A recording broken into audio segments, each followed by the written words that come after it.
Rico Luman is a senior economist for transport and logistics at ING Research. He joins us now. Rico, thanks for your time. What does this latest development actually mean for shipping?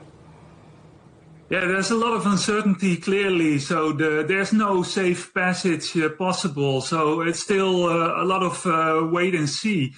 So we have seen some more ships passing today and yesterday, but that's just a fraction of the usual number. So it's still a lot of wait and see, and it will be delayed, I'm afraid, the pass out of vessels. I understand that at least 600 tankers are still stuck at the Strait and an estimated 20,000 seafarers. What are their options at this point? Well, I'm afraid not very much, right? So shipping companies are seeking guarantees to safe transit the Strait. And, well, seafarers are a main concern for them. So it's a priority that it's safe for the seafarers. So unless there's no guarantee, most of them will just wait and see. And I guess there has to be an agreement, a peace agreement for a more stable situation. And, well, an environment that many more vessels can sail out. How is it going to impact the cost of insurance, particularly as two vessels have been fired on? And our understanding is that these vessels earlier got the all clear and then were told halfway through the journey, well, no, the Strait is closed again. How is that going to affect guarantees as you talk about?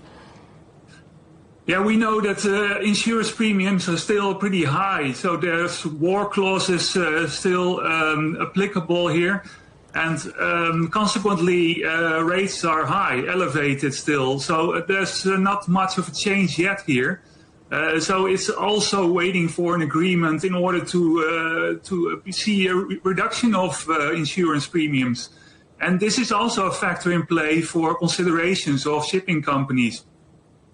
What are you seeing in terms of a plan B? Do you see lots of rerouting now?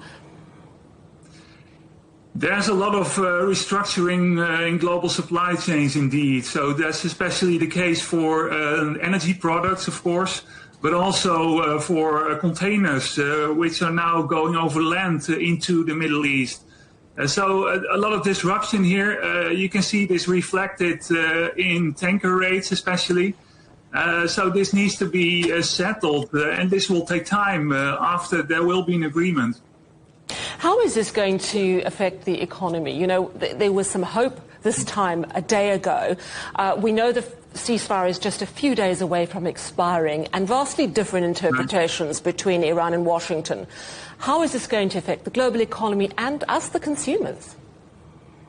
Yeah, well, it clearly affects the economy, whereas financial markets are pretty positive that there will be peace over time, so maybe next week or the week after.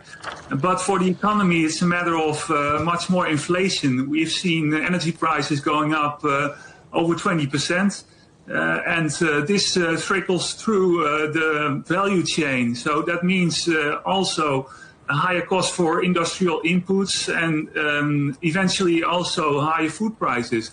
So just for Europe, it means more or less a percentage point higher inflation for this year. Thank you so much for your time. That's Rico Luman. He's a senior economist for transport and logistics at ING Research.